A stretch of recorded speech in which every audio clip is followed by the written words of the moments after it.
If you think box jumps are enough to build real power, you're leaving speed and explosiveness on the table. This isn't a beginner jump session. This is an advanced plyometric workout designed to unlock the kind of power that actually shows up in your game. What's up? I'm Coach Nick. I'm a certified strength and conditioning coach who's worked with hundreds of athletes and owner of the Peak Performance program. And today I'm going to be taking you through a full advanced leg plyometric workout built specifically to increase your explosiveness, reactive strength, and on-the-field transfer. If you're an athlete in football, rugby, combat sports, and you're already strong but not fast off the ground, this is really what you're missing. Every movement that we're doing in this workout is based on real programming principles. This isn't fluff, and I'm gonna walk you through exactly what to do, why it works, and how to execute it with intent. First, let's talk about power, because power is not the same as strength, and it's not the same as speed. And not all power is going to be the same. Most athletes think of power as jump height, and yes, vertical jump is a legitimate marker of explosive power output. It tells us how quickly you can produce force against gravity, but that's only one side of the equation. Vertical jump test and straight type of maximal distance type jumps are going to be more reliant on muscular contractile force and not include more of the tendon and reactive based power, which is the other side of the equation. So what is reactive power? Reactive power is your ability to absorb, stop, and then instantly redirect and reapply that power, which a lot of this is gonna come from your tendon and elastic strength. That's really what makes athletes dangerous. It's your second jump ability, it's rebounding, it's being able to change direction quickly and make really, really explosive transitions. A lot of what you're getting with this reactive power is utilization of something called your amortization phase. And it's the milliseconds between your landing and then takeoff. It's that short of a window that utilizes some free energy from that tendon that make your power output quick and explosive. So yes, your jump height matters. You need to be powerful, you need to be explosive, but if you're taking long, winding load ups, you have to generate a lot of momentum. It's not really reactive. It's going to be slowing you down in the game when in the game, everything happens in a blink of an eye. So I built this workout to target multiple areas of overall power output. So yes, we are going to be targeting raw force production and more muscular driven contractile force with things like loaded jumps.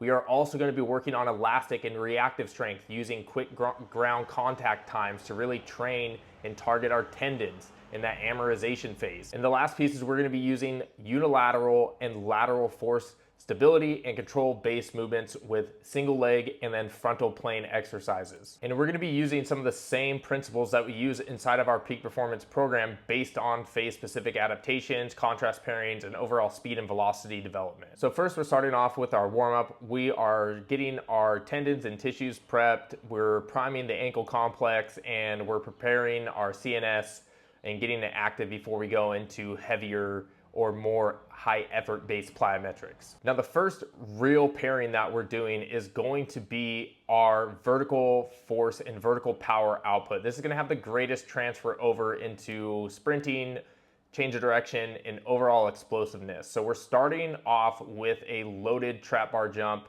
about 3 reps, 30%. Now, if you want to take advantage of something called post-activation potentiation, you can turn this into your standard contrast set in which you're going to be doing around 70, 80, even upwards to 90% of your 1 rep max to maximally stimulate the motor unit recruitment of the muscles and rate of force development and prime the muscles and tissues before going into your plyometric.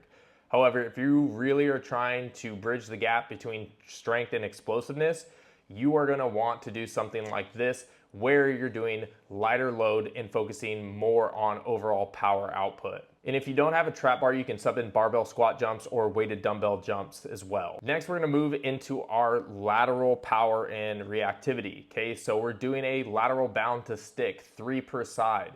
You're really trying to stick and stabilize when you are landing.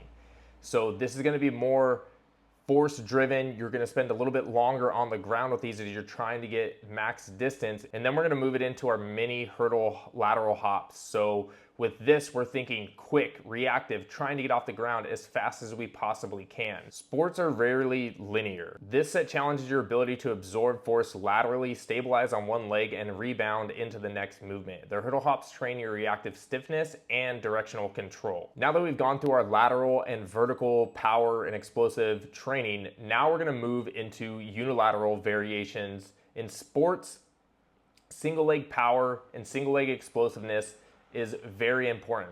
Rarely are you actually on both legs producing power at the same time. So for this, we're doing another contrast set with some dumbbell loaded alternating step up jumps. You're really trying to maximize driving up through the ball of the foot as hard as you possibly can and mimicking your acceleration and how much force you should be putting into the ground.